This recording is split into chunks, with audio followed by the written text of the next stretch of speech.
What's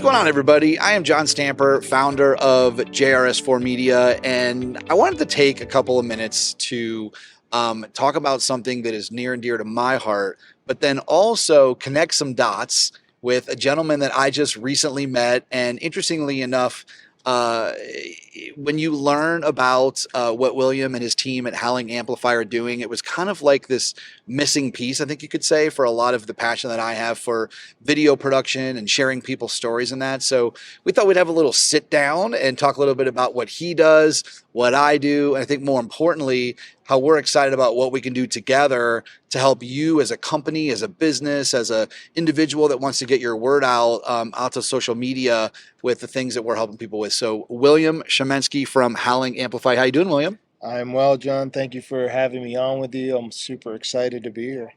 All right, so here's where I'm going to start.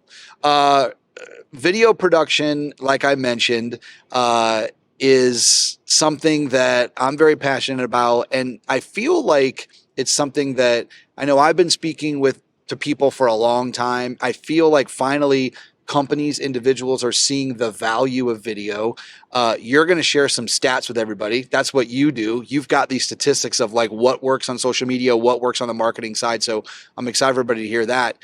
But there's two elements that I've learned. Number one is that, a company's marketing team goes to them and says, hey, we want to get the message out. We need more video content.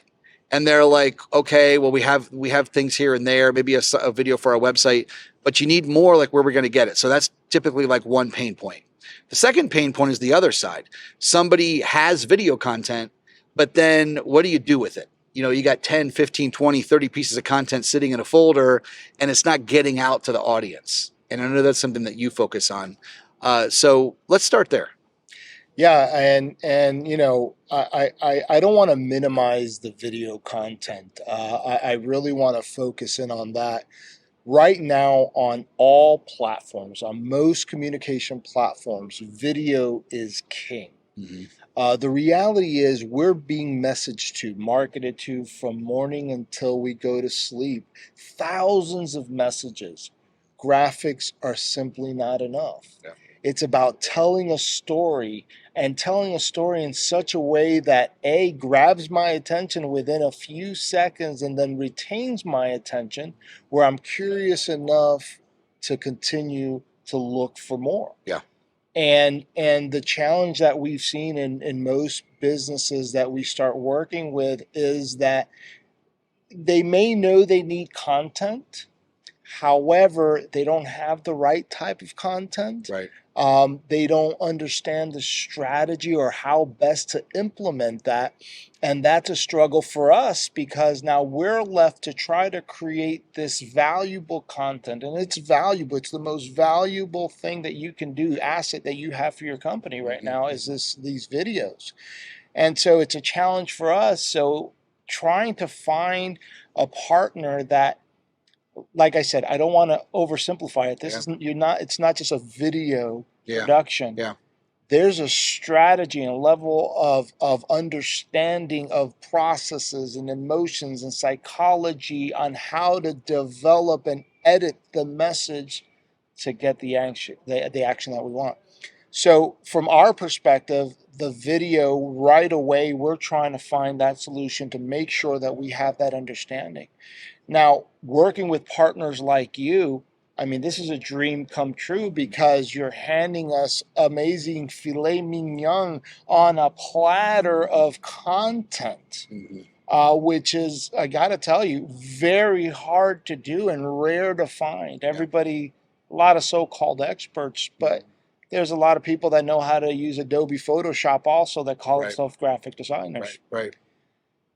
With what you're able to provide us, this type of content or any video content, it doesn't have to be. I want to make sure that we understand it's about getting the video. Right. It's not about perfection. Right. It's not about polishing and editing. And sometimes the videos that are just off the cuff, good raw videos get the most momentum. Yep. But now we're able to take that video and using AI technology. And I'm not saying the stuff that just came out recently that it's the new hype, it's the new shiny object. Our agency has been working with AI for well over a decade, true AI in most of our campaigns. And so, with that understanding, we're now able to take that content, run it through our AI technologies, and know how to edit it, know how to take out the excerpts, know and give and get a predictive score. Literally, we can create a clip and understand how that clip is going to perform before it even goes out. And so, using that type of technology and the strategies that are implemented, now we have great content. We're understanding how to edit it to create that message, because a video, the gold is in the editing. The Right. storytelling is in Right. the editing. It's not Right. the stuff that you and Right. I do. It's what the Right. guys behind the camera do, Right. right? Right. So based on that, we're able to provide a tool to our editors, provide a tool to our team where we're not just guessing, oh, this sounds good. Yeah, it sounds good, it reads well, and we have a score. From there, we're able to take now that optimized content and we run it through an amplification engine. And this is where the magic happens, because great content, optimized, yes, it scores well, but it does nothing if it's not seen. Right. Goes into a dead space, and that's what happens with a lot of content. So understanding how to amplify that content, understanding the algorithms and how often you're posting, and how to test that content to ensure that you're getting engagement and impact. That's where AI and what a team of experts that understand, because we focus on healthcare and those compliance driven industries. So compliance is huge, and so that's what we're able to do: create, to take that content, amplify it, and really get impact. You know, it's interesting. A book I read some time ago by Malcolm Gladwell talks about the 10,000 hour rule. And any professional that's trying to master their craft, minimum of 10,000 hours. And hearing you talk about where we are now on the AI side, on the amplify side, meaning being able to put a bunch of content out there and ultimately, see what the audience is engaging with in an effort to be able to give you direction on what you should continue to put out there. Yeah. But what's interesting about that is you can't get to that point, like you said, unless you have a lot of reps, unless you have a lot of content. And it's very refreshing, William, when I get a chance to sit down with somebody that we do work for and say, okay, they're like, well, how are we going to get this content? And you say to them, let's start with a 20-minute conversation, kind of like what you and I are having right now. Sure. And from that conversation, a lot of things are going to be discussed. We could get 5, 8, 10, 12 pieces of individual content from just that one conversation.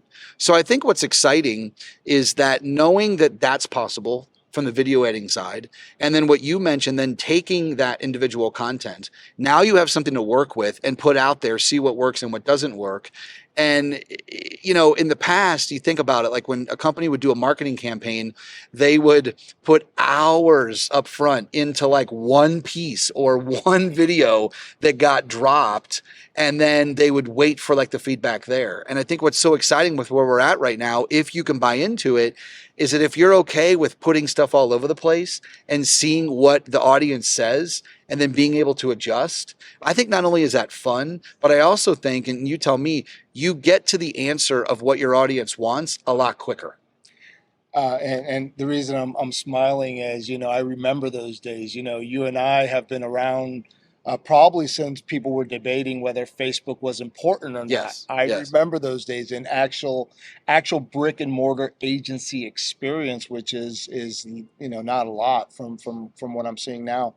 But with the technology, you're 100% right. What we save in that R&D, in that split testing, in the ability to pivot quickly. I don't have to wait 30 days, 60 days, 90 days to understand if a piece of content or a campaign is working, because we're getting that data back so quickly, and the technology allows us to reiterate that quickly, that we're able to get to the goals or the KPIs that we're trying to achieve much faster. Yeah. And that's, you hit it on the head. That's, that when we look at, the P&Ls at the end of the day, a lot of the money that's, it's not just the customer acquisition. Well, what's going to that customer acquisition is all the failed campaigns. Yeah. And then you scrap the whole campaign and start over. Yeah. Now we can pinpoint, not only is it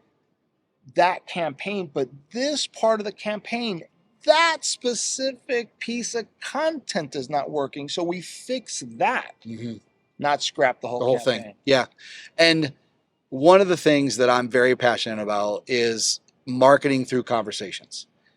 What has excited me most these last couple of years is that the audiences have bought into authenticity. That sounds odd. It sounds weird that we're sitting here saying, okay, it's okay now to just have a conversation or put a piece of marketing content out that is just you speaking very authentic, right? Because you would think that that's how it should have been the whole time, but for whatever reason it wasn't, but that's where we are now. And so I love the idea of marketing through conversations, companies sitting down with people from their company or from their customers or from other partners and doing like what we're doing right now, just having a conversation about a particular topic, because I think that's where, like you said, you get the most authenticity, and then it gets fun because you clip up the content, and then you put it in. I call it the engine, right? I mean, that's the word that I like to use for the work that you do, because in 2019 when I started JRS4 Media, I was going to dental meetings. And we were all excited and giddy about, we'd go to a meeting and we would shoot, 18, 20 interviews. And from those interviews, we'd have clips. We'd take photos. We'd live stream. And we would send all of this to the people we were doing stuff for. And then I'd have a conversation with them a month later. And what I would find out is like, how much of that did you use? We maybe got 1 or 2 of those videos sent out. We were too early for whatever reason. I felt like at that time, at least in dentistry, they didn't even know what to do with all the content. And so my struggle was always, okay, great, we can create this so that you have these videos, but if you don't know what to do with them, or in the case of what you focus on, take those clips and build a social strategy, you have to have both. I agree 100%. And I can't tell you how many thousands of photos and videos that I have in my old Dropbox account of events and shared and that never seen the light of day. Yeah. And I learned 2 things from that. The first thing is, most folks, as much as they want to, genuinely from their bottom of their heart, they want the best for their businesses, right? They want the best for their practices. So this is not pointing blame. But to create the content and the amount of content that you would need to create today, it would be a full-time, you couldn't be a dentist. You wouldn't be able to be a doctor. There's no way you are a full-time content creator.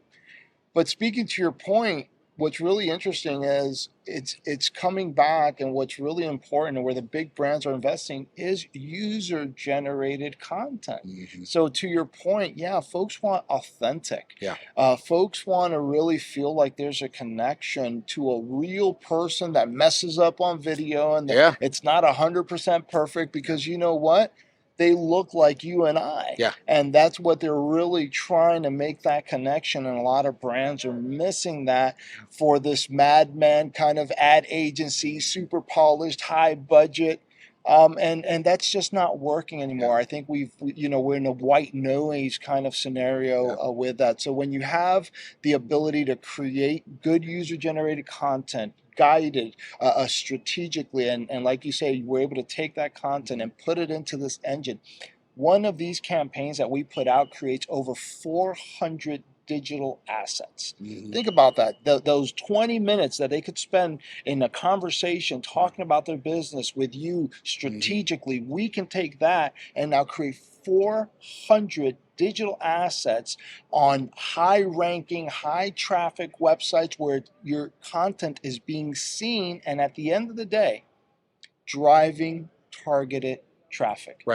Our motto at our business, it's not about feelings, it's about data.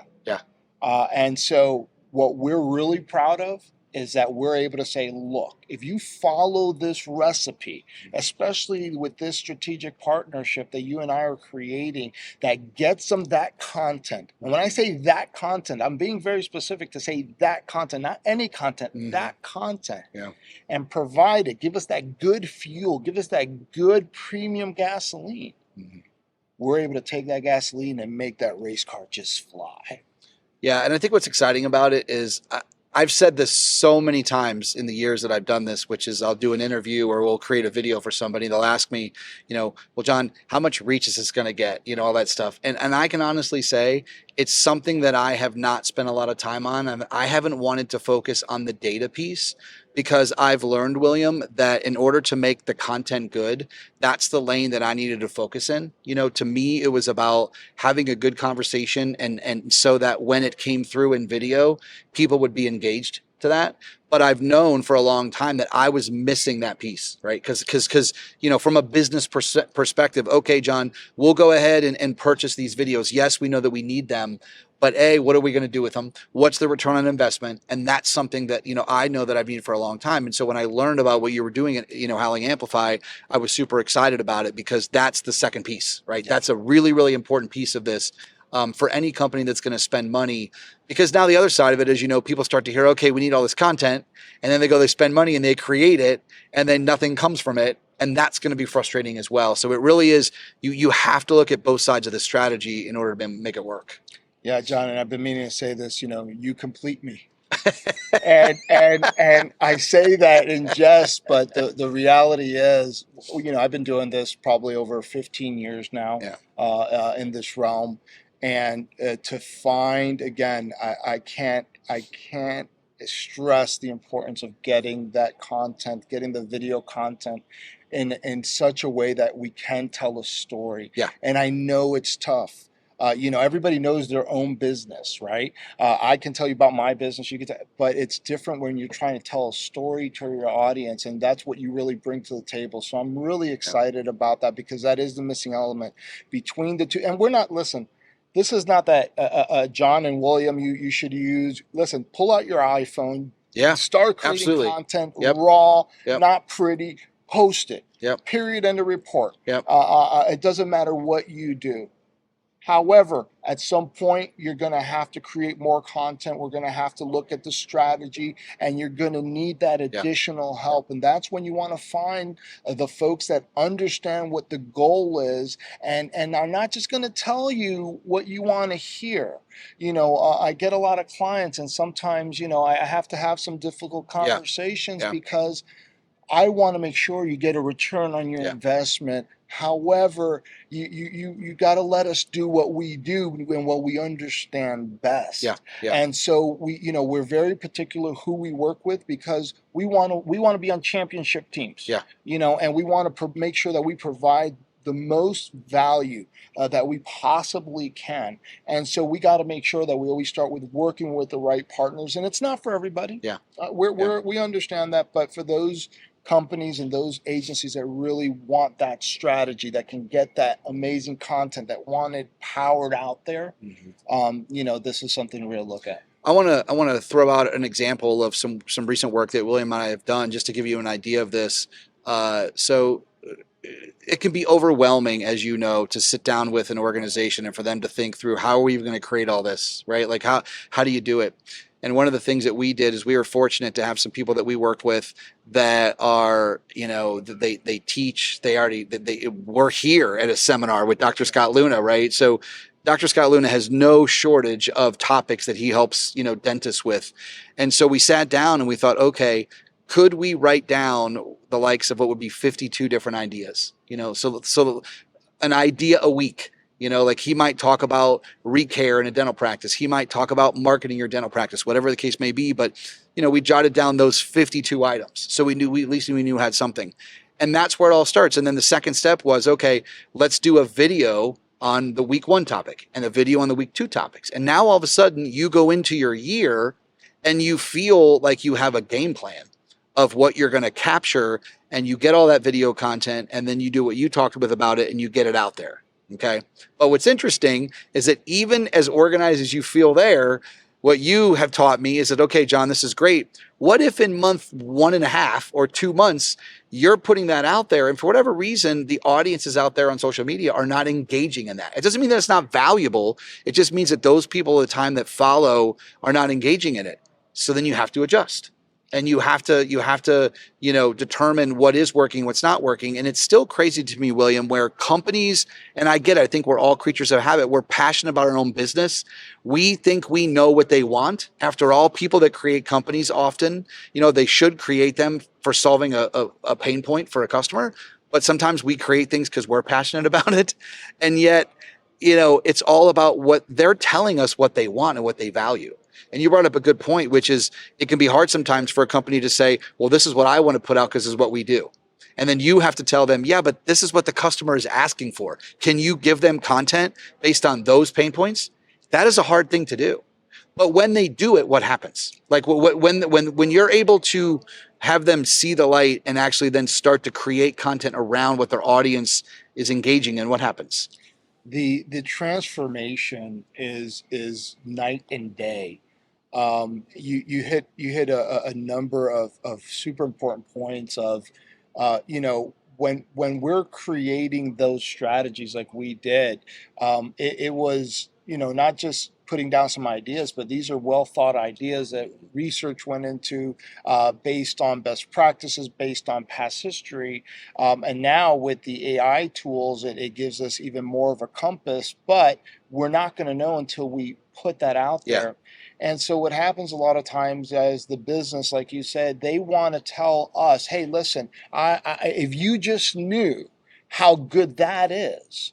And what's missing is their focus on telling us on wanting to tell us on how good that is. If you only knew, but you're not approaching me in the right way. It's like going into the club and you have your ruffled shirt and I got my white patent leather dance shoes on, and I see you in the corner. I'm doing like this, and I'm thinking you're responding. You're really not. And I keep just doing this to you because if you only knew, right, what I was really thinking, you'd be into me, right. And so, but once we figure it out, once the company is willing to, and it's stretching, especially for a CEO or founder. Hey, I've been this successful to this point, whatever that looks like. But if we can stretch past that and just be open to try different conversations, what we see and what we experience is dramatic growth. Bottom line to revenues. Bottom line, because that's what I'm looking at. How does it all work as the bottom line? Because it's not just SEO, it's not just the social, it's not just the video. Right. It's how is all of this content affecting the profits or the margins? And so we've been blessed enough, and we figured it out over the decades of understanding this. We've been able to grow our businesses 20 to 45% year over year for the last 7-8 years. All of our clients, that's hard data. Yeah. All right. So one other thing I wanted to talk to you about. So you just mentioned the hard data, the ROI. I want to talk a little bit about brand awareness, because especially for an organization that has not created a lot of content, is not super active on social media, it still is fascinating to me. Big brands that I know in the industries that I work in, where you'll go and you'll look at some of their channels on social, they don't have a lot of followers, which I know that's not always the key, right? I mean, there are brands that could have 3,000 followers and their followers are super engaging. So that's not always the KPI. But there is this element of brand awareness, and I hear this often. It's like, okay, well, if I start to create this content and if I don't start to generate business in the first 2 weeks, then it must not be working. And so I would love to get your thoughts a little bit on sometimes just the commitment that an organization has to make to just initially getting their stuff out there, so that like what they're starting to get back, or people in the organization start to get back, is this thing. I'm seeing you everywhere. Like I didn't see a lot of you everywhere. Now we're like, I go on this channel, I go Instagram, I go Facebook, I go on LinkedIn, and I'm seeing you everywhere. That's valuable too. Yes. 100%. I want to congratulate you because you just had a baby. Oh, thank you. And thank you. I wanted to congratulate you, number one. And I bring that up because I wanted to ask you a question. Yeah. Since you've had the baby, does your baby like to eat? Yes. And does it eat every day? Yeah, everyday sheets. Every day. Every day. Yeah. Every single day? Yeah. Yeah. What happens if she doesn't eat? Well, a couple things. It's not going to be good in the household Yeah. because she's not going to be happy. Sure. You know. Yeah. And I think we know the answer to that. Yeah. Right. and I don't want to, but what happens if you never fed her? Yeah. That would be terrible. Other things, handcuffs, and she would not be all good. kinds. Exactly. Why do we think our businesses are any different? Yeah. I always want to understand where whoever we're going to partner with, because I don't like to consider myself as a contractor. I want to partner with you. I want to come alongside of you to support you in achieving those goals the very best way I know how. But I want to make sure that we have the same ideas and the same kind of strategy to make sure I'm the right person to help you. Right. And so what I see often enough is that a lot of business owners, they are set in what they understand and what they know. They're not willing to stretch any further than their comfort zone, and they have this instant gratification. I don't know if it's because of fear of the commitment to the investment, fear of something that may not work. So either they do one of two things. They don't do it at all because it may not work. Right. Which to me doesn't make sense. It's like saying, marketing and these things, this is the oxygen to a business. So you're going to suffocate your business and not commit to your business. You're not going to feed your child after you just gave birth to this child. Yep. You're not going to feed it.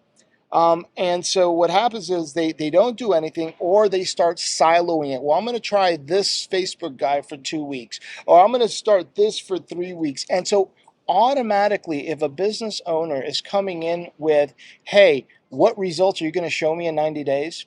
We're already on the wrong page together, because this is not about what I can show you in 30, 60, 90 days. Yes, it's about results. I'm all about results, but it has to be first to the commitment that we both understand that there's a commitment, financial and otherwise, because it's not just financial. Right. It's time. It's time also. You're going to have to put some time into this. We're going to help you. That's the hardest thing, right? And I want you to finish your point. I didn't mean to interrupt, but I mean, you said something very strong there. Like, that's the hardest thing that I share with people, is that to constantly create content, like, it takes probably 5-10 times more time than you would ever imagine. Like, it is, and I think that's where a lot of people kind of peter out, right? Like, they get excited, they do a little bit, they're out there, and then it's like 40 days later, they're like, oh man, we got to keep creating things. Yeah. It never ends. Okay, so I just wanted to say that. Yeah, no, you're 100% right. The time involved, and again, in today's day and age, the amount of content that you have to put out there to be competitive. So we got to first work on the mindset that this is a commitment, and time and resources, and you got to trust your partner that we're professional enough, and we've been doing this long enough to know that if something's not working, we understand we're going to pivot.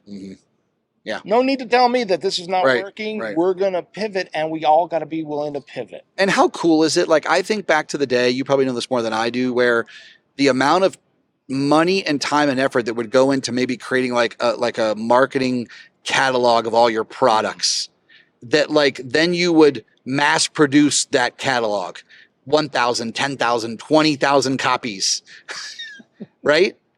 And if anything was wrong in that baby, right? And then you got all of those printed, like everything that went into that. And so I understand sometimes the fear of this old school way of thinking of like, well, I don't know if I don't want to commit to this. I understand the origin of where that comes from.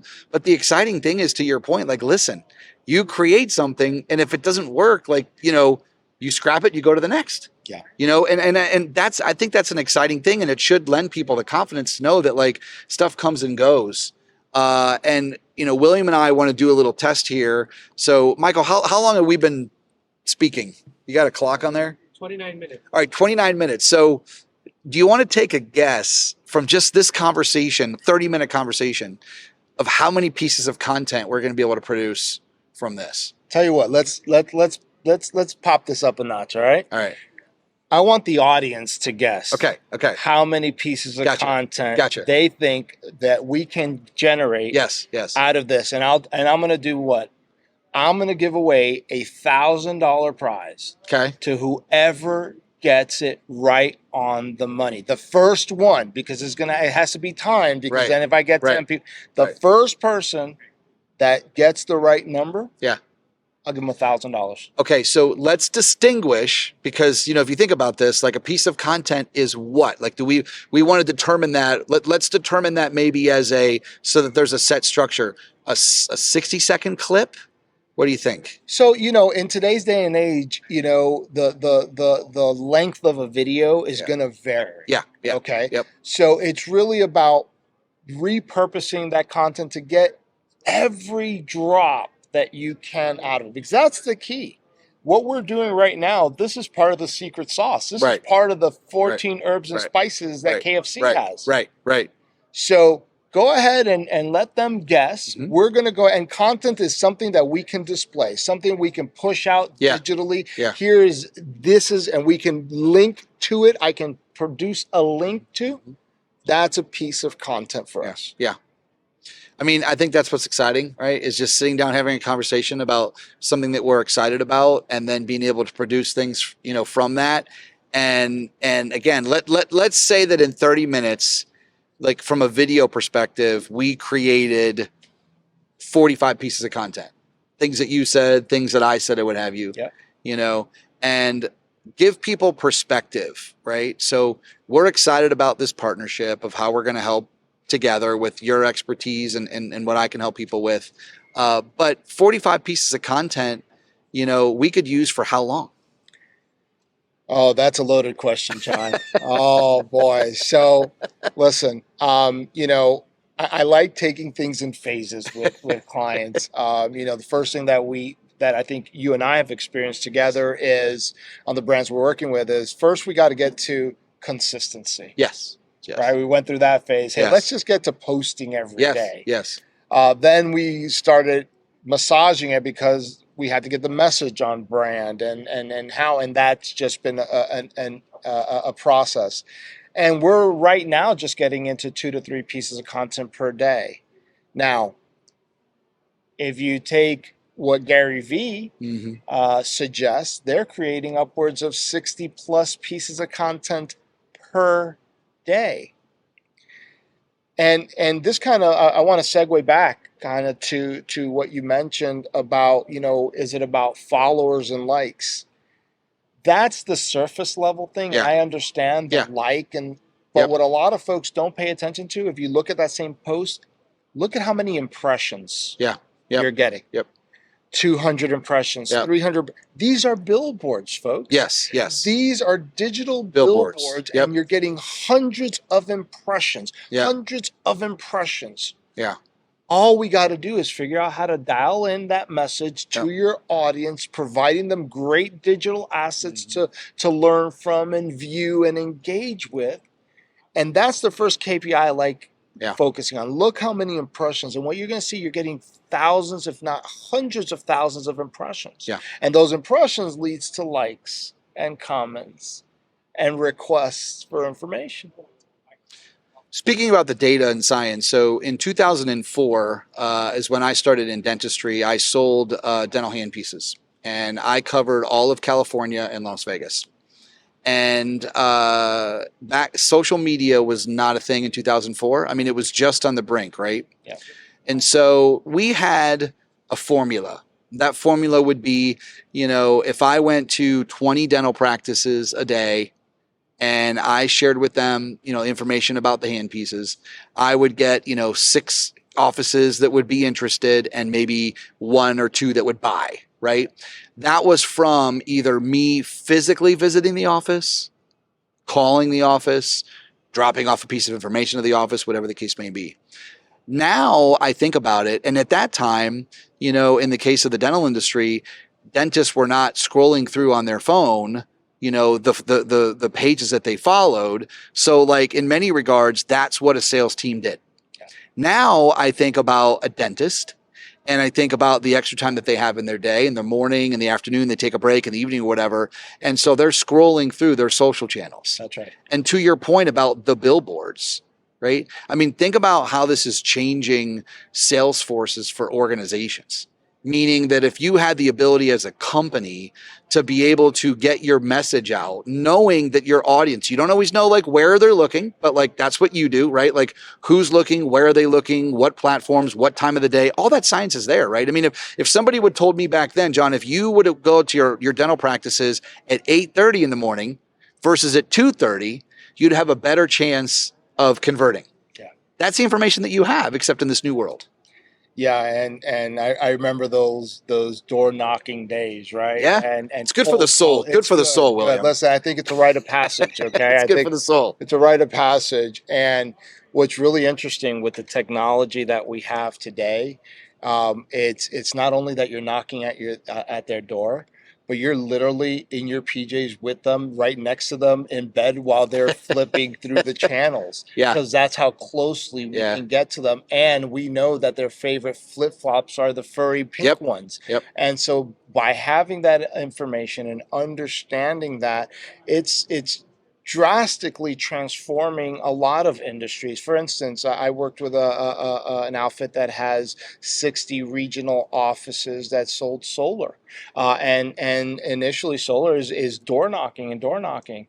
Can I tell you that we've implemented campaigns with them that now what we're able to generate in leads and sales virtually has already outdone what they can possibly do door to Knocking on door doors. Yeah. with less Yeah. people. Yeah. So bigger margins. So that's exactly Yeah. what's happening now. We know who is looking at what. We understand that we know what questions they're asking. And what we're doing is we're delivering that content for the information they're asking for. Yeah. Well, all right. So as we wrap, I want to share a couple of things that get me really excited about the work that I do, and then would love to have you do the same. And I think we close this out. So I was just thinking about today. I'm here and been interviewing some companies that are at this seminar that we're at, and I'm like a little kid when I'm able to interview them, ask them questions, very conversational in nature, have them talk about their business, what they're doing, like how they're helping their customers. We get it on video, we put it out on social media, and I get to watch it. They get to watch it. I get so excited about that. Like, it's like I get excited for whatever it's worth. If there's one, customer that's in their field that sees that was like, wow, I didn't know that company was doing this, or I didn't know that this company had this available, like that's what drives me. And that's what I'm so excited about, to continue to do this work so that we can showcase companies and help them move into this new day and age of creating those multiple billboards. What about you? I'm really excited to be able to provide this service for the business owner to see real results and gain confidence again in what's possible. I feel a lot of business owners have been beat down, led astray, false promises, and that's why I'm so focused on sticking to the core of what's measurable and where we know we can provide real impact, life-changing things for business owners, and that's what wakes me up in the morning. Yeah, I love that. So listen, everybody, if you are a company out there and you need some solutions, even just, discovery calls on a, content strategy, very, very excited to help and do that at JRS4 Media. And of course, Howling Amplify, William and his team, we're excited to partner with them as well and see if we continue to help companies grow. That's the name of the game. All right. Well, thanks, man. It's been awesome. Thank you. Appreciate it.